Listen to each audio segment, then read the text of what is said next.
Hello, everybody. I hope you can see me okay. I don't want to cut off the top of my head. Fall is going to be ending really, really soon. I'm June Edwards, and this is Senior Topics. Let's look at the last week of November, see what we've got going on here. Starting with the 23rd is National Cashew Day. I know I just sent my son out to the store and I had him pick us up some mixed nuts so that we could munch on nuts this time of year, just like a squirrel, stuff ourselves with nuts. On November 24th, Charles Darwin published The Origin of the Species in 1859 and set off a firestorm of controversy about evolution. On November 25th, Andrew Carnegie, who was a famous man for his steel mills, was born in 1835. On November 26, Charles Schulz, who did the Charlie Brown and Snoopy, the Peanuts cartoon strip, he was born in 1922. Also, the 26th is National Cake Day. So be sure and remind your cooks you want your cake on the 26th. Also coming up is Thanksgiving, which I believe is the 26th this year. I hope I'm right on that. The 27th is Pins and Needles Day, and astronomer Anders Celsius, who invented the Celsius scale, was born in 1701. The 28th, Magellan reached the Pacific Ocean in 1521. What a cold day that must have been in November 28th on the ocean. And on November 29th, King Tut's tomb was opened in Egypt in 1922. And most of the riches they found in there are now in the Cairo Museum under heavy guard. November 30th, Mark Twain was born in 1835. And also, Stay at home because you're well day. Well, every day is a stay at home day for us now. So I don't know what that's all about. Remember that November has been Native American Heritage Month. Daylight savings time has ended. And it is also Latin American Month and Peanut Butter Lovers Month. Well, I agree with that one. That's for sure. Okay, so I want to tell you, starting our Thanksgiving special week here, I've got some figures to show you. I'll do that first. This says, I guess you start with the man. Give thanks. Here he is. He's carved, and you can see from his boots to his pants to his coat and jacket and his tall hat. It says, give thanks on it. And then this one says, for which we are about to receive from thy bounty, bless this food, O Lord. And this is the woman who had to do all of the cooking. And she is also carved, and she's got all the way down. You can see the carving on it. So these are kind of cool. I wish I had the Indian one to go with them. So I'm going to be on the lookout for that, although most of the Thanksgiving things are out of the stores already. And I want to tell you the story of a Thanksgiving dinner drama at my house when I was a little girl. In the beginning of the story, see, I must have been about 9 or 10, yeah, about 9 years old. We were getting ready for dinner and all the preparations were being done. The kitchen was very warm from my mother cooking the turkey and the stuffing and making homemade gravy and mashed potatoes and baked yams and everything else that she had to do. And I remember there was a beautiful table setting, which my two older sisters had decorated the table and put out a beautiful fall scene, probably a real cornucopia like this. See, this one has the flowers, doesn't have the fruits in it or vegetables, but it has the flowers. And of course, I use a fake one because it gets too hot down here. But you can see The basket part with the weaving, they would have used a woven basket, or whatever they had, and they decorated the table. Well, my mother did that too. She probably had real fruit and vegetables in there though. So everything looked good. My sisters had helped peel the potatoes. They laid out the holiday tablecloth. My job was to set out. You know what? I think I was younger. I must have been about 5 or 6, because I didn't know better at that point. Now, what I'm going to tell you what happened. Oh boy, you say, here she goes. June, what did you do? Well, my job was to set out the napkins and the silverware, and we put all the plates at the head of the table in my daddy's place. He sat there. Of course, we had traditional food. We had 2 kinds of cranberries, the berry ones and the jellied ones. We had corn, we had peas, we had candied yams, mashed potatoes. Turkey was stuffing on a white platter. Coffee for the grown-ups, milk for the children. And this was in the early 1960s that we were doing this, right? And here's the problem that happened. See, I had a brother. He was 2 years old. So that means I was 6 years old. He threw a tantrum at the table. I don't know if he was overtired, overexcited. It was in the terrible twos, and he threw a tantrum. So my daddy took him into the bathroom and spanked him good and hard. I was upset about that. I objected, and I could see him as he came out of the bathroom with his chubby little cheeks all flushed and the tears just streaming down his face, and he had loud screaming, no, no. And then I got upset and I yelled at my daddy.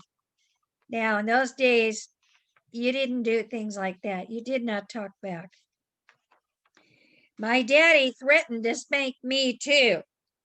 And I had a quick vision of me in that cold tile bathroom over his knee and him spanking me good and hard. Well, that was a lesson that I had to learn. I had to learn that no matter how much I love my brother, I had to still be very thankful that it was not me getting that spanking. And I had to learn to mind my own business. Now, when they paddled us, that was having the paddle of wisdom applied to our seat of knowledge. And I think you probably know exactly what I mean. It was way before social workers came in and told you how to raise your kids and all the stuff that they're doing now. One of my children was actually born on Thanksgiving Day, and I've referred to him as my little turkey ever since, although he's 6'2". Now, why is Thanksgiving still important, even in the middle of a COVID-19 shutdown, where it's like the 3rd time they've totally shut us down, although I realize that you've been shut down for the whole time, 9 months. Well, I want us to think about that. I used to put on my pilgrim costume. I had black stockings, I had a white petticoat, I had a black blouse and a black skirt, and I put the white apron over it. I had a white collar that looked like a pilgrim's collar. I made it from a pilgrim costume. And then I had my white cap that I would tuck all my hair inside. And then I would go lately, I've been volunteering, well, not this year, but the past few years at my grandkids' schools, and I come in as a pilgrim lady, and I bring my pilgrim man and my pilgrim lady, and I explain everything about Thanksgiving. So we have to think about it. We know, if you think back, you know that you were told how the pilgrims had set foot on Plymouth Rock in the Massachusetts coastal area. They were hopelessly blown off course by probably a hurricane. They were nowhere near Jamestown in Virginia. It was very, very cold. They were so lucky it had not snowed yet. And they walked into a deserted village where all the harvest was ready to be picked. They could pick the corn right off the right off the stalk practically. They had a lot of hardships, a lot of sacrifices, and then they had Indian allies who helped them to survive. And they did much better the second winter than the first. Out of 35 women, I think only 5 survived the first year. That's how hard it was. So we have to pass our heritage on. It's an amazing story of survival and determination of the people who first settled our country. And for a lot of us, it's our blood relatives. So you want to think about how these people started by having problems in England and in the Netherlands. They were being persecuted by the Church of England. They were jailed, they were beat up, they were ridiculed for what they believed. And so they wanted to take a journey. They started out with 2 ships. They had the Speedwell, which was very, very leaky. And after they were 300 miles out to sea, they were forced to turn around and go back to England and wait. And, the Speedwell was never going to be seaworthy. So they ended up leaving some of the people behind who had wanted to go. And the rest of them crowded onto the Mayflower. It was hurricane season, and there was even a sailor swept overboard during one of their storms. There was a lot of seasickness. There was a lack of food. And there were so many of the adults that died, although almost all of the children survived. They started out with 102 people, but by spring, actually, there were only 5 women left, and half of the men were gone. They were so scared of letting the Indians know how vulnerable they were. They didn't want to be vulnerable to Indian attacks, so they would secretly bury these people at night in that frozen dirt. Well, Samoset, and it came there one day, and in English, he incredibly said, "Welcome, Englishmen." And then he brought Squanto back, who'd been a former slave. And I think we gave you the story of Squanto last week. You might want to review that class session sometime this week. It's an amazing, amazing story. And the Wampanoag tribe, the chief was Massasoit.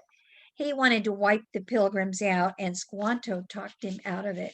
Squanto had been converted to the Christian faith when the slave traders brought him back to Spain. The Spanish father rescued him from the slave auction block, taught him Spanish. He later escaped and went to England, learned English, and was able to work his way back, where he found that all of his family had died in one of the diseases that wiped out his village. And he was an educated man. He knew about fishing in the ocean, which the pilgrims did not. They were used to fishing in rivers in England.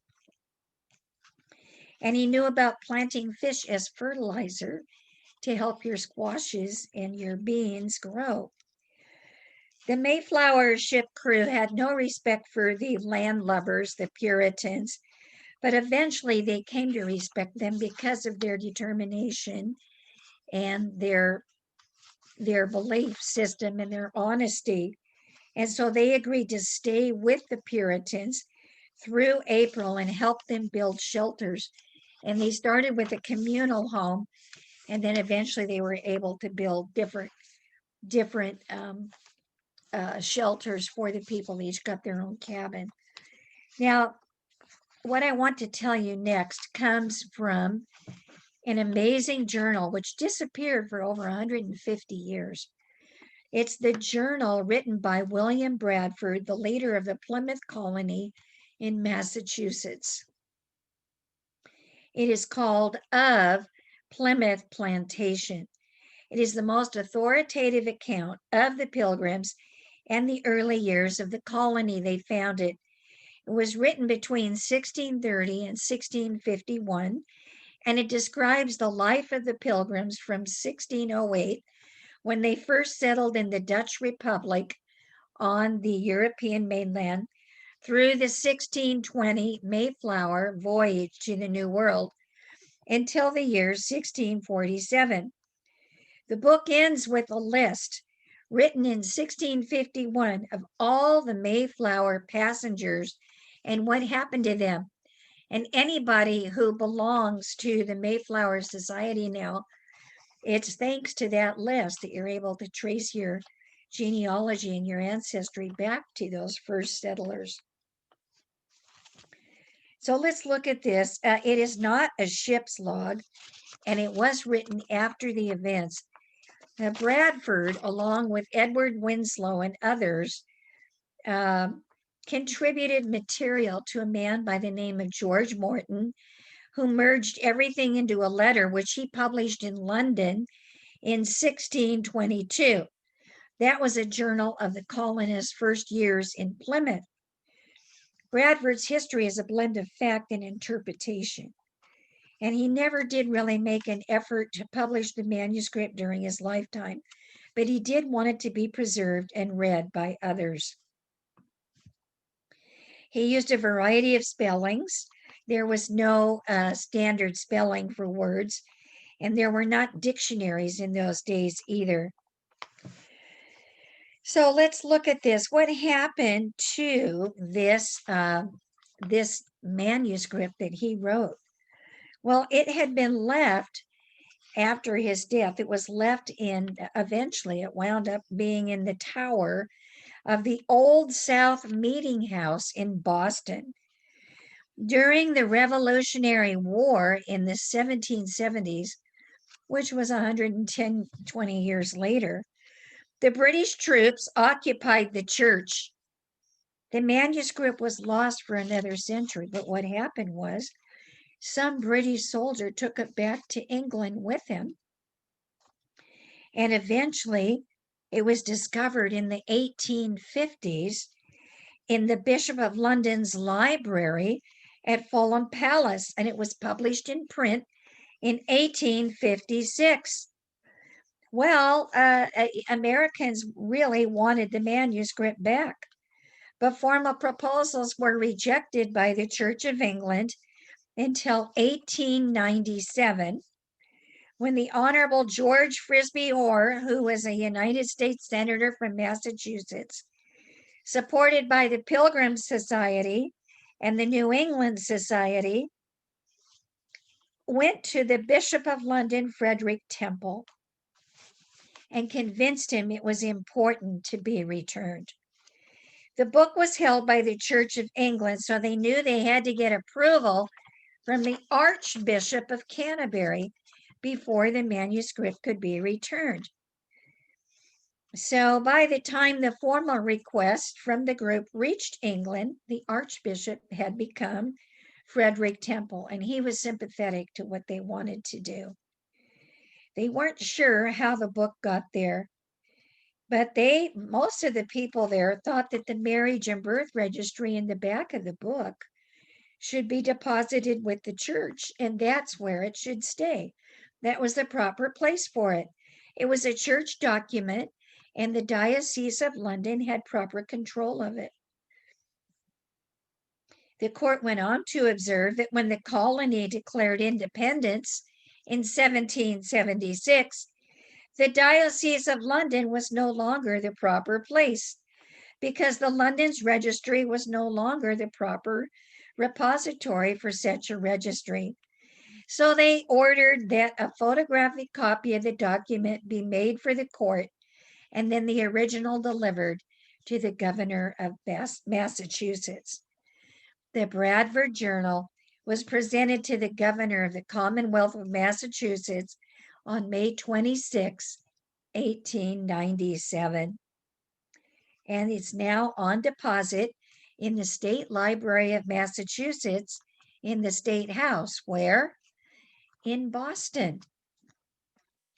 And you can observe it there today. You know, why was it preserved so well when things seem to fall apart so much more quickly now? That is an interesting scientific discussion.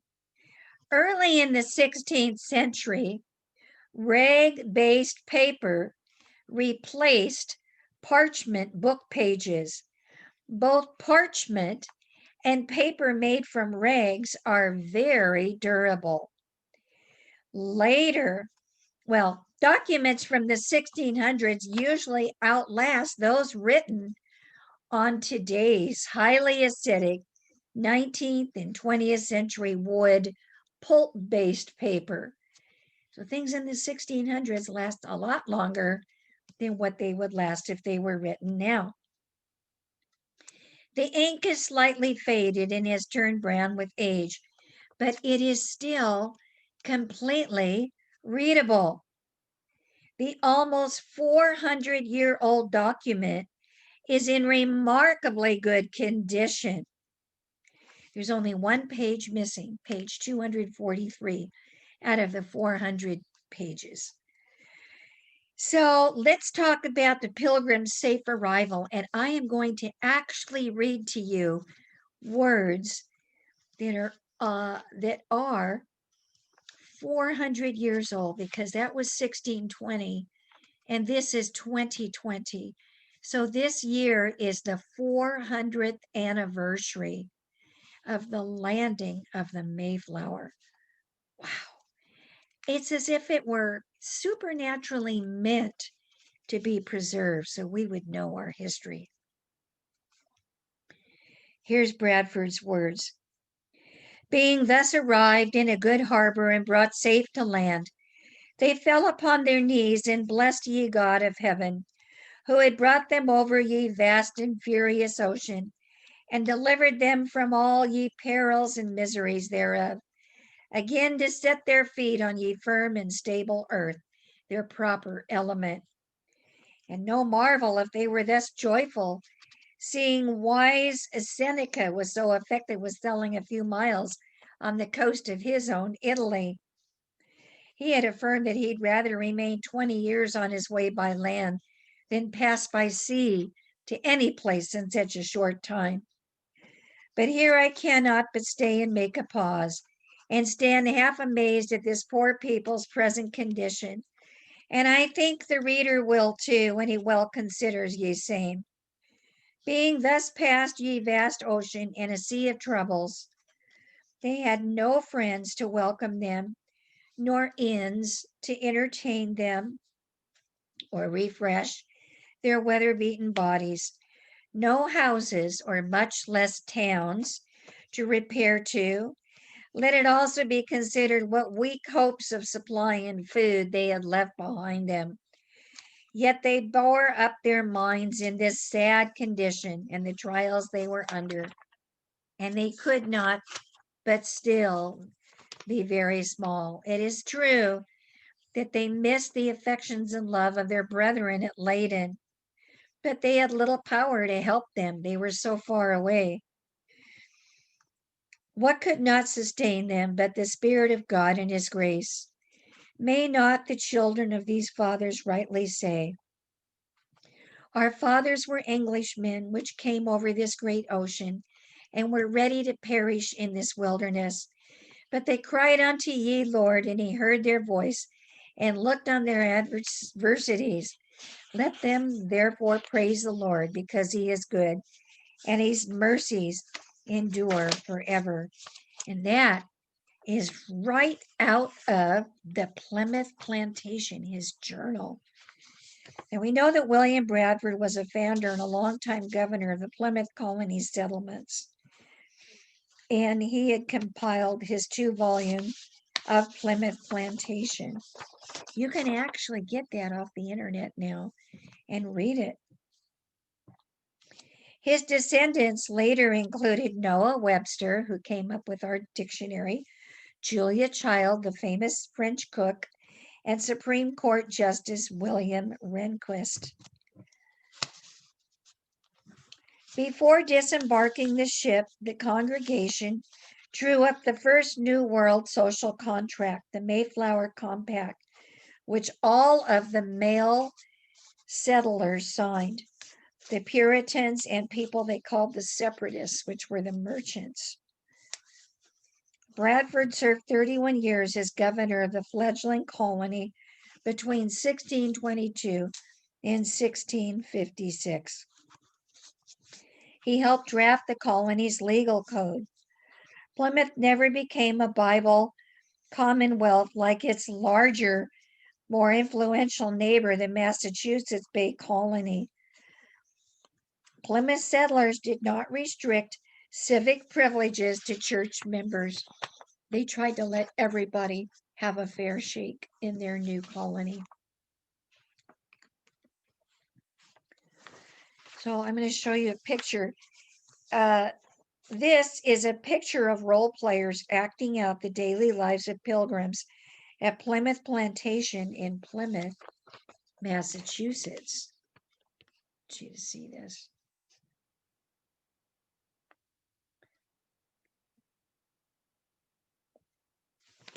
We also have a picture of some of the men. The 17th century group included Samuel Fuller, the great-grandfather of a reporter for this story. Great, about 8 greats. Now here are 10 unusual Thanksgiving facts. Number 1, on the ship. Why did they wait until September 6th to set sail when they knew that winter was fast coming? It's because they actually had started in June, but they had several false starts with the leaky Speedwell ship. They were always cold and wet. Their clothing soon got stiff from salt water. There was no washing. They wore the same clothes the entire time. There were 102 people jammed in a space for 12 at the most. One of the favorite meats that they ate on ship was called neat's, N-E-A-T, neat's tongue, and it was the tongue of an ox, which they had preserved, and they liked to chew on it, kind of like today's beef jerky. The pilgrims loved spices: ginger, cinnamon, mace, cloves, nutmeg, green ginger, and it covered the taste of food that was beginning to rot. Number 2, they signed the Mayflower Compact to stay together when they landed. I have a painting here. Before they got off the ship, they wanted everything done properly and in order, so I want to show you that. This is supposed to be the Mayflower at sea. This one was painted around 1900. The seas were, it was definitely hurricane season. And then this one is by Robert Walter, where they're leaving. It's the embarkation of the Pilgrims in Holland, and it's located in the U.S. Capitol Rotunda. They have several paintings when you look up, and this is one of them. It's when they were leaving that area. I wanted to show you the one of the Mayflower Compact. Here it is. It's a very famous one. This is by Jean Louise Jerome Ferris, the Mayflower Compact. It was painted in 1825. The women are watching, but they're not allowed to sign, right? So you can see this. Even the sailors signed it. At night, they stayed on the ship and they could hear the howls of wolves. They were now eating rock-hard biscuits and salt beef. There was plenty of fish, but they had the wrong size hooks and they could not catch the ocean fish. Number 3, they would eat on the run. They buried the dead secretly at night in unmarked graves to fool the Indians into thinking there were more of them than there actually were. The healthy men would march up and down firing rifles, hoping the Indians would think they have a big army. Samoset spoke some English, and he's the one that brought Squanto to teach them how to plant corn, and he made a treaty with their chief, Massasoit. They worked hard, and they had no time to eat together, So the men would eat and the children, everybody was working as hard as they could. They would eat a handful of berries or nuts, a few dried peas, and some leftover biscuits. And about half of the sailors died too. And the rest of them decided to stay in Plymouth until the winter was over. And then they sailed back in April. But the English grain did not do well in the New England soil. They had brought wheat and barley, but that doesn't grow well there. There was lots of Indian corn. So let me show you some more pictures. This is the first Thanksgiving. And this is by Jenny Augusta Branscombe around 1900. Oh, 1914. Here they are. So of course, they're outside before all these COVID-19 regulations. They ate outdoors all the time. They didn't even have the communal house built yet. So that's what they were doing. But they wanted to gather together in a grateful appreciation for a Thanksgiving celebration. And it has become deeply meaningful for us today as well. Now, I have a few more I could show you. This is the landing of the Pilgrims. I don't know if there was actually that much snow yet. It was very cold and the ground was frozen. And this is an antique postcard, we think around 1928. Here they are, another one of them landing. This is Edward Percy Moran. In the early 1900s, he painted this. Of course, we have no photographs, so this is what we suppose it was like. For a long time, we thought they only were black and white. But you can see they had browns and yellows and greens and reds and other things too. Here they are going to church. This was done in 1867. You can see it's by George Henry Boughton.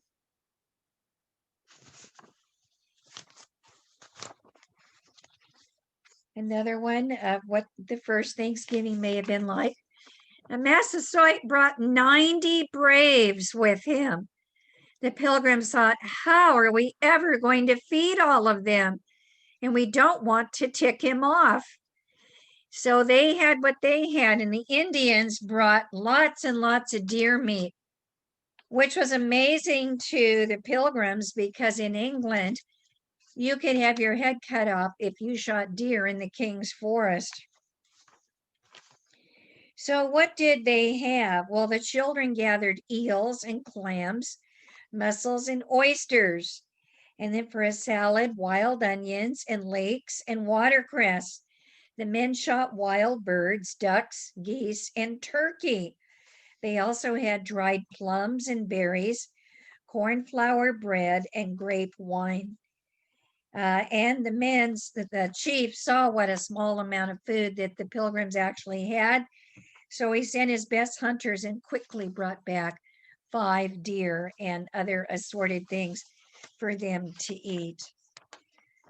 So when you have your meal, which I know you'll have a wonderful meal, probably something very traditional like this.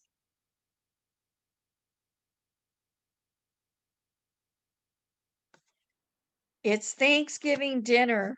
Let's not be late. There's lots of good food, so fill up your plate. With pie at the end, it can't be beat. Thank you, God, for so much to eat. So I want you to think about early Thanksgivings that you've had and how happy you are that you can have a beautiful Thanksgiving. And I sincerely want to wish you and yours a very happy Thanksgiving and count your blessings, ladies and gentlemen. And I will see you again next week. I miss you, and I look forward to the day we can see each other again. Bye, everybody. God bless you all.